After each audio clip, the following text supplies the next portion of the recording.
This is the Frank and Friends show. Hi there, I'm Frank Murphy. And I'm Alex Stokes. The beer comedian. Yeah. Wow. Hi, Alex. How are you doing? I don't know why I like to feign surprise that one of my friends is here to guest co-host the show, because, I don't know, it just strikes me. At the moment, it's funny, but then when I watch it later, I feel stupid. Yeah. No. Like, wow, Alex Stokes, when did you come in? I snuck in the back door. Well, you and I have known each other a long time because of comedy. Right. I think we met hanging out at the old Side Splitters Comedy Club. Yeah. I almost said country club at the old Side Splitters Comedy Club. I think it was one of the celebrity. I was, celebrity. Well, I was in doing the Host with the Most contest, which was for radio DJs, a couple of newspaper reporters, maybe one or two TV reporters in it. And the idea was put these people who are not comedians up on stage and have them do stand-up to try to win money for the charity of their choice. Right. So I thought, well, if I'm going to do it, I need to win because I'm that way. And the charity was counting on it, right?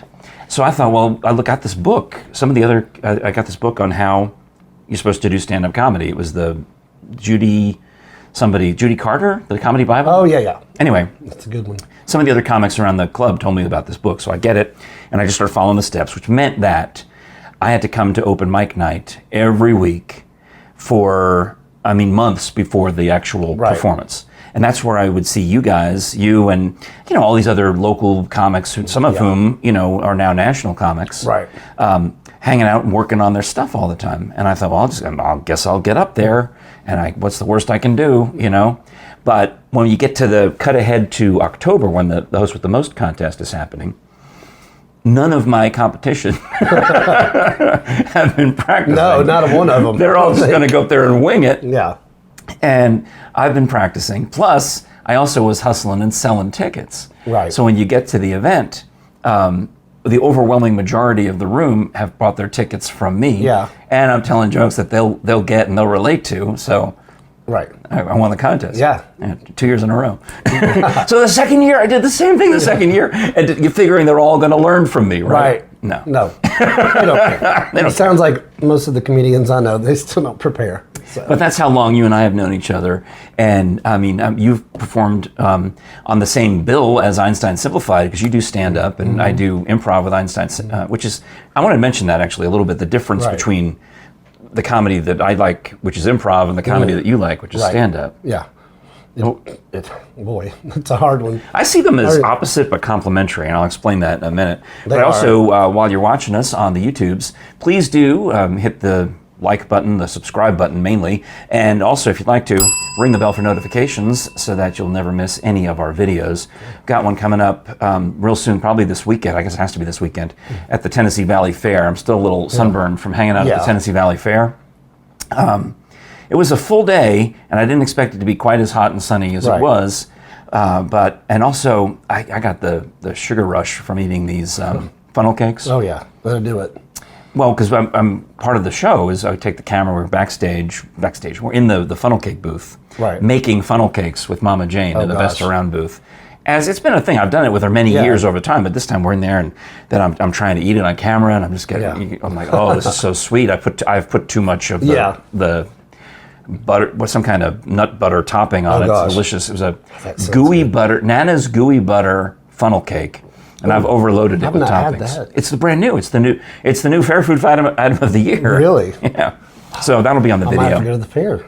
And also, the beautiful Katelyn Fedrick, who is now the Miss Tennessee Valley Fairest of the Fair, was there. And I've known her. Her mom tells me I've known her for 6 years, which I find impossible. But I've emceed a few beauty pageants over the years. I mean, the Carnes. Fairest of the Fair. Right. And Katelyn has either been a competitor, a winner, or a past winner. So she and her mom have popped up a few times. We've crossed paths multiple times. I've even interviewed her on the podcast a long time ago. Yeah. Oh, that's cool. All right, and you can also listen on all the audio podcast apps if you don't want to look at me, but you do want to see Alex because you've got on your podcast logo. Our podcast logo. Where do you get your merch? We have our own store. Did you like one of those online ones? Like I've been using Teespring, but I'm not sure about them. I think they're struggling. Yeah, we use. Well, I had it in my head because I actually clicked on the link from your website. Bonfire. Bonfire. Our store is through Bonfire. We have Because it looks good. I think I could get this one. I actually I ordered separately. Oh. But we do have this shirt, just a smaller logo version. Now I'm looking at the shirt there. There's 3 people. There's 3 people. So this, I'm assuming this is you with the. That's me. Luke. Which one? Not Luke Shelton. What's the guy's name? Blake Shelton. Is he a guy, right? Or Justin Timberlake in that one Saturday Night Live skit that we won't mention. With the box. Yeah, with the box. Yeah, he loved gift wrapping. Yeah, he did so much. And then we got Chris Travis here, who's Knoxville's beer nerd. And he's my co-host. And then his wife, Kayla Travis, who is now known as Ginger Taps. So, yeah, we have a great time on the And where show. do we find the podcast? Well, we're on all major podcast platforms. Oh, as are we, yeah. Our biggest viewing audience is on Facebook Live. Because you do it live. We go live. You're like, what was that old news anchor who said, we're live. Yeah. That's what I think. Half the time, I don't even know we're live. He just pushes the button. Oh, yeah. I saw that one. Like, You're walking around, and actually, you can see Chris getting back to his seat. Yeah. And because you're in the middle of a story. Yeah. And he started recording without telling you. Yeah. He does that to me. He hopes that I say something that I shouldn't on camera. So, but you're known now as the beer comedian. And actually, you've been on the Frank and Friends show before when Frady and I were doing an episode from the Gatlinburg Brewing Company. Right. I have so long associated you with the Gatlinburg beer scene and the wine scene and all the, because you've got sponsors. Yeah. In several Gatlinburg and Gatlinburg mainly is a Tennessee cider company. Oh, they're good. Oh, I love, that's great for I don't really drink beer, but I'll drink hard cider. Yeah. In fact, I'm going to tell you a little hard cider story in a minute, but go ahead. A friend of yours. Yeah. No, he's just a good friend of mine. And when I started the whole beer comedian campaign, it's been about 4 or 5 years. Yeah. My wife's started veterinary school at the exact same time with 4 kids. And so... Yeah, she decided to change careers as an adult, and instead of being a huge change, she's working in an office somewhere and says, I'm done. I'm going to be a veterinarian, and not just a regular veterinarian. Because I remember, Jenny would be always right there at the comedy gigs. Do you remember the one? Did you book me to do a stand-up set on the boat? Yes. Did you book that one? Well, I did it. Or did we just both get booked on it? I think we probably did. Because maybe it was somebody. I booked a couple, but somebody hired us to do a stand-up comedy. I remember I'm not a stand-up comedian, but they hired us to do stand-up comedy on the boat, and Jenny was always right there. At every gig, front row until school started. Yeah, she was always there. But one thing there's one major thing I owe to you. Me? That you probably don't remember this. When we met at Side Splitters, I'd only been doing comedy for a year at that point. Yeah. And I was not a clean comedian at all. Right. So that New Year's Eve, Einstein Simplified would get booked to perform at First Night Knoxville. And Aaron Donovan would be like the MC of it. Right. And Einstein would get up there, and we had to do a show for the family because the kids were all ages show, had to be clean, no drinking, and but they. Yeah, we couldn't fill the whole night. We were on twice, and then they wanted a stand-up to come on twice, alternate. And actually, one year we alternated with a ventriloquist. Right. But they needed somebody, and I gave them your name, didn't I? Yeah, and thinking that you were clean. Thinking I was clean. And on top of that, I was very short notice. I think Aaron Donovan had, called or texted me and said, "Hey, we need you to do 25 minutes. I was like, okay. I didn't even know what the event was. I thought it was a big party night. Yeah, like New Year's Eve, you assume it's just drunk people, that's what not children who are allowed to stay up till midnight. It was 24 hours before the show that Aaron texts me back and goes, oh, by the way, it's got to be G-rated. There's going to be a lot of kids. Yeah. And I froze. I did not have one single clean joke in my background. So I had to write a 25-minute 100% G-rated set in one day. I get there and it's about 400 people each show, packed, kids all in the front row, and I got done with that. That led. I booked a corporate show from that, and that was my first one, and that's when I was like, oh, corporate shows, that's where the money's at. And so I started. It took me about 2 years, and I had a 1 hour clean set that I still to this day can use anytime. That's outstanding. Well, they do say that one of the advantages of being a clean comedian is you can make money at the three C's, which is corporates, colleges, and cruises. Exactly. And those are not necessarily, so a lot of comedians have to make that choice. Right. Do I want to have the freedom to say anything I want, and do I want to be able to use shock and awe and all the things with the dirty words?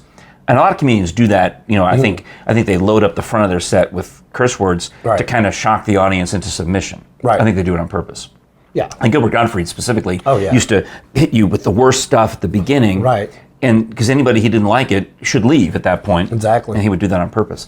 But then, the clean gigs, you may not be nationally famous, but you're going to be making a living. The money. Yeah.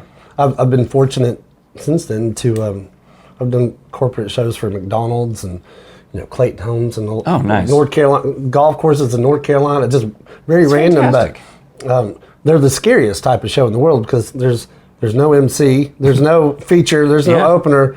It's you versus this whole company with a HR person who's not sure why they even hired you to be. And if you're not in comedy, the reason that you'd really want to have an opener and a middler is they warm up the room for you. Mm-hmm. And also, as you're the headliner waiting to go on, you get a feel for, subconsciously, you just kind of absorb what this audience is like. Yeah. And maybe certain things, they freeze up and don't laugh, so you just kind of know to steer it in the direction that's 100%, working. Yeah. Yeah, but no, I enjoy doing them. Good. Oh, that's fantastic. It's a rush. It's kind of... So now it's been, that's got to be over 10 years ago. Oh, yeah. That was before I met Jenny. And Jenny and I are having our 10th anniversary next month, so yeah. Wow, congratulations. Yeah. Now, I mentioned that when she decided to quit the corporate world and become a veterinarian, but not a regular veterinarian, she wants to take care of exotic animals at the zoo. Yeah. Like tigers, right? Well, yeah. If you had to pick one animal that she would go... Tigers. It is tigers. Okay. 100%, yeah. That's what I thought. Favorite animal. That's what I thought. Oh, she'd send me pictures of her working on one. I'm like, I need to call our insurance company and see if this is... her getting mauled by tigers is covered. Well, sometimes the picture she showed on Facebook years ago was at UT at the vet school. And she's in the picture, and here's this tiger completely out on the examining room table. I don't know if they're operating on him or just clipping his nails. I don't know what they're doing. But yeah, this is unconscious tiger, and there's Jenny Stokes. I'm like, oh, hey. I know. I'll just get random pictures sometimes, like, oh, here's what I'm doing. I'm like, whoa. It's impressive. I don't know why in my radio career, I've had a couple of encounters with tigers, and it never really occurred to me that how exactly dangerous it was. Right. Because let's do a funny photo shoot where we put the DJs straddling some tigers to make them look like Siegfried and Roy. And finally, somebody, that's what we planned. We had got Mark and Brian, these DJs in Los Angeles, and we got 2 tigers, and we had a photo studio, but we were using the one at the ABC network. Yeah. And we're all set. And somebody, the photographer, says, why don't we have the tigers just lay here? Yeah. And I'll take their picture against the green screen, and then Mark and Brian can come, and they'll stand here as if they were on the tigers. Yeah. Oh, that's so. I was disappointed. I was horribly disappointed because I wanted it to be real. Right. But we were all in the same room at the same time. It's just a matter of let's just not put Mark and Brian on top of the tigers directly. That's wild. Because they could have gotten castrated or something. Don't want that. Yeah. I try to avoid that at all costs. So improv gigs, you talked about, or like stand-up gigs, sometimes you get ones where you don't necessarily expect to be. Right. Like we were at... I get a lot of those. Well, they booked Einstein Simplified to perform at the CreepyCon. Oh, yeah. This was, I don't know if you know Chris Bell, I think he was the MC. I know Chris well. And Jennifer Johnsey and a lot of the people who put on haunted houses in the area and some of these other, even Chocolate Festival. I've been booked to perform at Chocolate Fest a couple of times, which some of the same people are involved. So this is CreepyCon, it's in the Jacob Building. And we show up to do our Einstein Simplified bit. And the thing about improv is you kind of want to dress as neutrally as possible. Because if you show up wearing a Superman t-shirt and then you ask the audience for a suggestion, they're all going to be Superman related because you've limited their imagination by what you're wearing. So we decided we're basically going to wear dark colors, mostly black. If you have a black shirt, gray shirt, something, we're just going to dress in basic dark colors. Right. Well, we're there, and we had 3 shows over the weekend, Friday, Saturday, and Sunday. I think I opted out of the Sunday because I had another gig to go to with Dr. Bass. But we get there, and especially the Saturday one, I remember feeling remarkably out of place. Yeah. Because I came cruising in at half an hour before showtime, and I go walk straight backstage, thinking that's what I'm supposed to do. Mm-hmm. Well, they were in the middle of some kind of costume show at the time, some kind of judging costume show, and there's all these people who are, not exaggerating, 9 and 10 feet tall with their costumes. Either they had on high-heeled boots, or they had on headpieces to look like aliens, and every other, I don't know. I don't know the things that they were. Sexy alien. It was like Halloween. Right. You got on. These girls have on mesh stockings and this horrific monster outfit. Like that's just weird. But that's what they're in. They're the costume contest. And I felt so remarkably out of place because they're all looking at me like, who's the freak? Yeah. Like the Munsters. You're watching the Munsters, and so everyone thinks Marilyn is the ugly one, the freaky one. Exactly, yeah. It was just, but I felt bizarre. Yeah. But one thing I remember from doing on stage is they had a scene where you do a basic interview scene over here, and then something else is happening. Someone's like interpreting it, doing an interpretive dance, or pretending to do sign language, or some other thing at the same time. That's the person's getting all the laughs. Yeah. So all I have to do is just keep the scene going. And I thought I could be the interviewer because that's what I do. Really. I'm an interviewer. But no, they made me the interviewee. Oh. And the audience said that I would be an expert on the movie Beetlejuice. Oh. Small problem. Last time I saw the movie Beetlejuice, it was in a movie theater when it was new. That's been a while. Yeah. So I thought, well, here's the best thing I should do is go with that. Yeah. And I just got up there and pretended to be the expert who loved Beetlejuice so much that why would I watch it a second time? Right. Why would I ruin it with a second viewing? Don't want to ruin that. I remember, and the guy's asking me, well, what do you remember about it? And I'm like, well, I remember the part with Catherine O'Hara, of course, where she was at the table. Yeah, exactly. Yeah, I would have frozen up too. Well, it doesn't, that's the beautiful thing about improv, though. You don't, there's no wrong answer. Right. That's so you don't have, and you don't have to freeze because you just keep BSing. I did freeze the 2 times that you've pulled me on stage over the years. I was like, oh, I can do this. I'm a stand-up comedian. Blah, blah, blah. I've been doing this for a long time. They pulled me up there, and that first topic came out, and I was like, this is not what I'm used to. I'm used to being prepared. So you guys are so good at it. You are the best. Well, I appreciate that. And we prepare in a different way. Like we practice, I remember we haven't done this in a few years, probably time to do it again, but we had an exercise one time where we got together on a weekend and we practiced bombing jokes. Right. Because you get over the fear of it. Yeah. Because in that group scenario where you got 7 people on stage, and if you go out and your joke bombs, the next person, what you've done is you've bought a minute for the next person to come out and kill. Right. So, and then the audience forgets that you bombed. They remember that the team killed. Right. So that's a good thing. But that's the difference you just talked about between stand-up and improv. Okay, we'll talk about that after the break. I want to talk about the Middleburg Barn. But what I think is stand-up and improv being complementary opposites to one another, and that the way you prepare for them. Exactly. All right. But I'll talk about the Middleburg Barn, which is just outside Washington, D.C. It's about 25 miles west of D.C., about 10 minutes from Dulles Airport. You just take Route 50 right out to Loudoun County. And what a gorgeous place. 5 years old. Yeah, they call it the Gucci Barn, or... I can see that. It's got the Swarovski crystals in the chandeliers. Yeah. And you would rent that out. You'd call Maureen at 540-687-5255, or just visit themiddleburgbarn.com to see the pictures. But she decked it out. Even 5 years ago, she was thinking ahead, and she got the ultraviolet HVAC system to purify the air. Plus, a lot of people, they're right next to the Appalachians at that point in space are called the Blue Ridge Mountains. Right. So a lot of people just throw open the doors on the side of the mountains. Oh, yeah. And spill the party out that way. Yeah. So the room holds 400, or you can do other configurations. You can close doors and do this and that. Do it for 100, do it for any number. And whether you're having a corporate event or having your destination wedding or a fundraiser, anything in the D.C. area. And I know a lot of my friends and family still are in the Northern Virginia and D.C. area. The Middleburg Barn is the place to go. That's the hunt country. Yeah. It's where they've got a lot of horse barns out there. A lot of past Olympians would retire out there and jump their horses. A couple of celebrities live in the neighborhood. Oh, wow. John F. Kennedy and his wife used to go out there for weekends. Oh, really? Yeah, back in the 60s. So it's always been kind of a cool destination that's not that far from DC. And whether you're just going out to hang out or rent the facility. And when you rent it, she doesn't book anybody else. You get it for the whole day. Yeah. No double booking, no rushing to get in or get out. You've got all the time in the world. And it's on a working horse farm, you know. wow. This barn is for events. There's another barn that's got the arena in it for horse shows, and they've got outdoor horse shows all the time. So you might want to check out Fox Chase Farm, especially for the autumn. Oh, the fall colors. Remember, they get them earlier in Virginia than we do in Tennessee because they're 500 miles north of here. So check it out, themiddleburgbarn.com, 540-687-5255. Tell Maureen that I said you should call.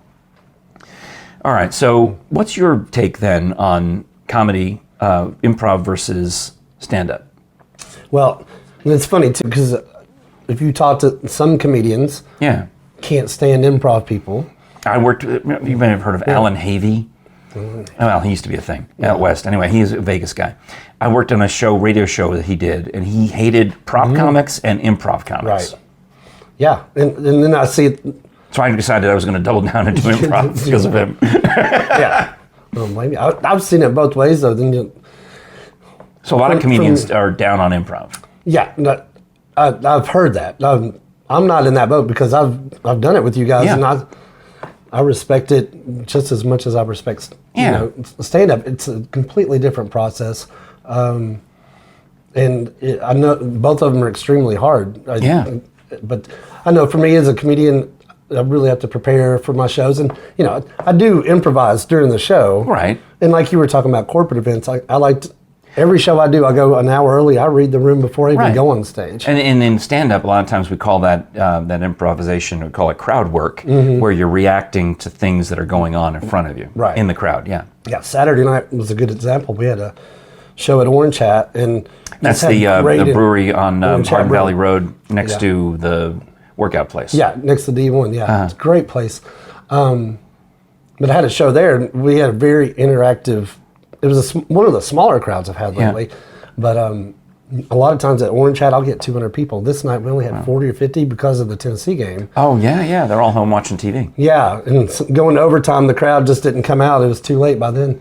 But the crowd we did have was very interactive, so my improv skills had to come out because I had a whole table of women just, and they weren't being mean. They were just playing along with my material. Yeah. But they don't know. They're used to talking back to the TV at home. Yeah, exactly. But we can hear you. It made for a better show, though. Oh, that's yeah. But I know in your case, when I've gone into go on stage with you, I think it's been twice. I don't think y'all invite me back anymore after those. You're invited back. I will tell you right now. Scruffy City Hall on Tuesdays. Yeah, is when we do that. But I went in there thinking, okay, I can do this, and I froze because I'm the type that has to prepare. Well, and we prepare in a different way. It's but we're preparing for, I like to use the analogy of pickup basketball. Everybody on the improv team knows the rules of basketball. You have no idea what's going to happen in the game. Exactly. But you understand the basic gist of it. Here's certain things that we always are do, and there's certain things that we don't do, certain things we avoid. Right. You avoid denying. You avoid asking questions, and there's a few things that you just don't. We try to avoid because that has been proven over time to make the improv flow and make it work. And it's a matter of listening to your scene partner, accepting whatever they say, and not denying it. There's a classic case of Joan Rivers, where she tried to do improv early on in her career, and whatever the scene was, someone said, they made she act like she was her wife, daughter, whatever. And she says, "No, I'm not," and changes it. The audience laughs, but the scene is dead. Right. She's killed the scene, took the laugh for herself. So the most important person on the stage in improv is always the other person. Right. And for the other person, the most important person on the stage is the other person, meaning you. So there's that kind of, benefit. And the other difference I found, having done stand-up twice, remember, so I'm an expert. I've done stand-up twice. You're 2 for 2 on wins, though. All right, I did prepare, so I did a lot of. I'd probably done, maybe 20 or 30 shows to prepare for those 2 wins, and a couple of, extra gigs with you afterward because I could have used. It's $50. I'll take it. But in stand-up, you have this idea for a story, and if you tell it in a conversation at home, it might take 15 minutes, and if, your friends will either be bored out of their minds or they'll go along with it. Well, you don't have 15 minutes to tell that story on stage. No. You've got 15 seconds. Yeah. So you have to take that concept and just keep reducing it and removing words and boiling it down to the three elements of the joke, which is, the premise, the pattern, and break the pattern. Boom, boom, boom. And then now you have a nice joke. Well, you've just spent all that energy to create 15 seconds of comedy. And that's why comedians measure their worth sometimes, or when you're booking a gig. You said Aaron Donovan told you needed a 25-minute set. Right. Which is That's a lot. when you start out, you're lucky to get 5 minutes. Oh, yeah. And now you've got to do that times 5. Yeah. 5-minute sets that are unique from one another. Because that's, and a lot of when we did Side Splitters, it was like 6 minutes was like the number. 6 minutes. So it was like 6, 12, 18 multiples of 6. And then the headliner ultimately would do like 48 minutes, right? Yeah. I don't know why that number, why it was. That was the number usually. Yeah, it was. So but you were either a headliner, a middler, or an opener based on whether you had 48 minutes or 24 minutes or, whatever it would be, 12 minutes, right? Right, something like that, yeah.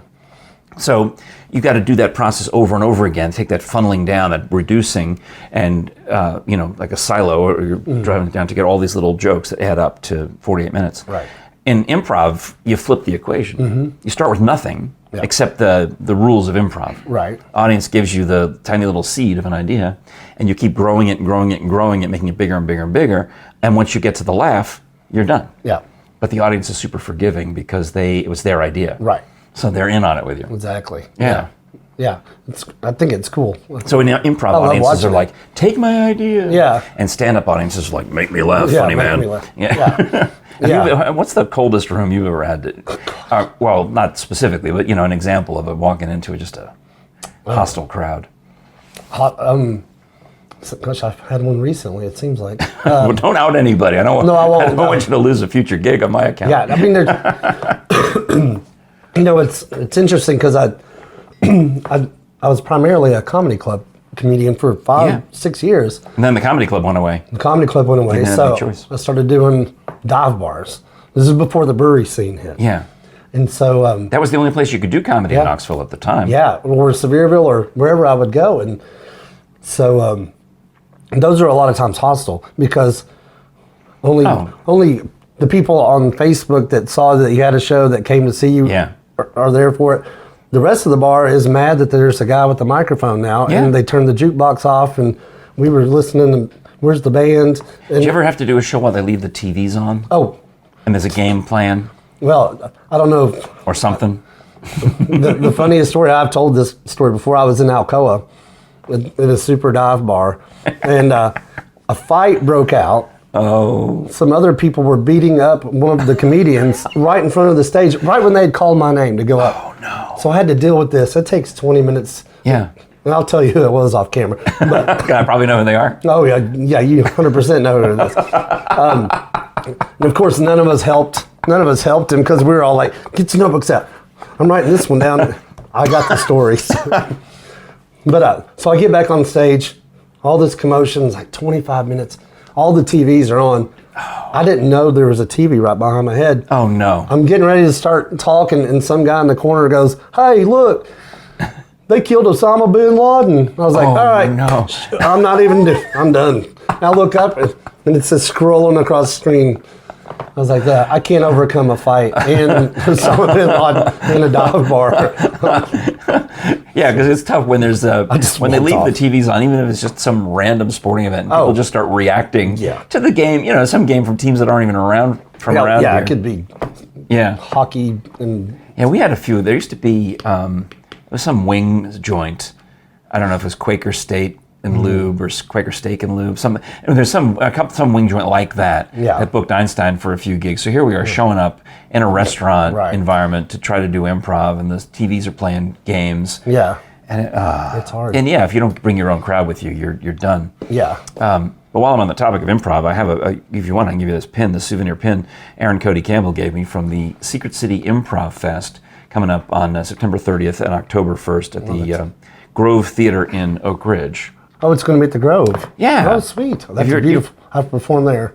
Beautiful theater. Yeah, it's nice. It's a good, for any local performing arts agency, you should get in touch with the Grove. It's relatively easy to book, except that it fills up. Yeah. And you get yourself in there. And it's, I guess, an old, it's been around since, they call it the Historic Grove Theater. It's been around since, I guess, the 40s when Oak Ridge was built. Yeah. And we did one, this will be the second year. Last year, while they were still kind of, dealing with pandemic-ish and lockdown-ish issues, they just had everybody really spread out. And it was a little weird because, the audience was limited in size to half the capacity of the room. And deliberately, they're all spread out. So you're working to a half-empty room by design. Gotcha. Oh, wow. And everybody's spread out. Yeah. And in comedy clubs, they would deliberately push people together because it makes the laughs louder. There's all this mindset that goes into the architecture of a comedy club. Yeah. But anyway, it's going to be, Einstein is performing on the Saturday show, so I guess that's October 1st. There'll also be workshops on how to do improv during the day on Saturday. Paul Simmons is teaching one, guy from Improv Chattanooga is teaching one, and two folks from out of town, who I don't know yet, maybe someone from Florida, maybe someone from Chicago. Are teaching. So I might have some of my students that want to come check that out. 4 workshops, and generally they're affordable because it's a one-off. These at Improv Festival is a great way to take a class. Yeah. And then there's also a high school intensives we're doing on the Saturday. You'll see a bunch of high school troops from Catholic, I think Hardin Valley, Farragut maybe, and Oak Ridge are participating and going to learn, take an intensive during the day and then do a show that night. Right. Oh, that's and there was also a bunch of shows. I think 23 improv troops from all over the country. Really? Between Friday night and Saturday night. Oh, wow. That will be a lot of fun. All different styles, and a lot of them are the long form styles. Einstein is unusual in that we do the short form, rat-a-tat-tat, joke kind of format. Yeah. Yeah. Well, that's fascinating. I'm going to try to come. Please do. Please do. I hope you can make it. I don't know if we're serving beer because it's there'll be kids there. Oh, yeah. And you're the beer comedian. I can go without for an hour or two. Well, I want to mention real quick, I get your take on this because I'll probably ask Katelyn Fedrick when she's here also, because she's half British. But I noticed this on Facebook after the Queen passed away. When someone dies, when someone famous dies, are you sad to hear that they've died? Yeah. Okay, I'm not. Oh. I'm sad that they died. Oh. See, because when you type this on Facebook, I'm so sad to hear the news about Queen Elizabeth. Well, then don't listen. Yeah. Don't listen. Just turn off the news. You won't have to hear it. You won't be sad. But that's true. So it's one of my pet peeves. I see what you're saying though. Yeah, I'm so sad to hear about your recent dog's death. I'm like, well, then don't tell me. This is why I don't ever comment on anything anymore. I'm just like, oh yeah, you get totally burned. Yeah, just let it go. Because of people like you that are going to get me from my words. No, I'm also like you. I think these things. You think it, yeah. But I put it here, 33 minutes into the podcast, so only the most loyal of fans will hear it. So I know. That's true. I know. I think I'm in a safe harbor here, rather than irritating somebody on Reddit with my spicy thought. Yeah, that's true. Don't ever look at Reddit. They hate everybody. I think all of them, everybody just hates everybody now anyway, so I post my shows on Facebook and Instagram, and then I move on. Like, here's where I'll be tonight. Come see me. Well, I hope you can hang on and do another show with us real soon. Yeah. Because I want to also mention before we wrap, you've got your merch, but I also am getting out for the fall the Frank and Friends show merch. This is the red hoodie, which I think is lovely. Oh. And so you got the big logo on the back. Oh, those are cool. Yeah. I got these from Teespring, which is I guess okay. And then there's the same thing in black. Yeah. That which is also the logo kind of pops on that one. Let's see if I can. It's about that time for hoodies. Yeah. Because up until this point, I've been pushing beach towels. Yeah. Because I love the beach towel. Oh, those are cool. Yeah. I love the beach towel because I do the full Jody Collins Feral Giant designed logo with the scenic landscape of the Smoky Mountains and the tawdry Vegas style motel. Yeah. Which is what I told him we were going for with this show. Yeah. Gotcha. So you get those through our website, frankandfriendshow.com/store. I'll also mention that if you like audio entertainment of any kind, please use our URL at Audible. You can listen to this podcast and hundreds of other podcasts, thousands and thousands of audiobooks, and new custom entertainment. They're doing comedy now on Audible and other things, some drama and etc. Cool. You go to audibletrial.com/FrankandFriendsShow. That gets you a free 30-day premium membership where you get all of the benefits of the high-end premium membership, including a credit for an MP3 download. And don't miss out on that. Every month, premium members get a credit for one credit for an MP3 download. Awesome. You can either bank them and download something that is worth multiple credits, or just use them one at a time. Well, use yours during the free month, because regardless of whether you continue with Audible, you keep that MP3 forever. audibletrial.com/FrankandFriendsShow. Yep. All right. YouTube, let's get your plugs in there. Where do we find you? On Facebook? Yeah, Waking Up in a Brewery on Facebook, and also The Beer Comedian on Facebook. Mm-hmm. I think I've got 18 Facebook pages I looked at the other day. Yeah. I've got one for all the books I've written. For some reason, I gave it a separate page, but yeah. At the time, At the time, I thought it was a good idea, but now it's just... Now you can consolidate it into Alex Stokes, comedic author. But yeah, Waking Up in a Brewery on YouTube. The YouTube channel, we're just getting going. But you can find us Waking Up in a Brewery on all the major podcast streams. And we do Facebook Live, usually every Tuesday at 4 o'clock. That's usually the best time to catch us live. Oh, good. So you can always go back and watch any episode. And then The Beer Comedian and beercomedian.com is my website. And you can buy my books and all that good stuff. So day drinking is what we're talking about. Yeah. Well, that's how Chris and I met. He's your co-host. He's right there. This is the one with the He's the beard. he's here to make sure I don't. He's also my manager. You're the one with the hair that goes up. His is the one with the hair that goes down. That's how we tell you apart. Day drinking. That's how we met. He would open the brewery at 11 o'clock in the morning, and I'd get there at 10:30 in the morning. So. Banging on the door, can you let me in? Well, at some point in your life, you decided to quit the corporate world and go to comedy and writing full time. So well, of course, what are you going to do? That's where I really would.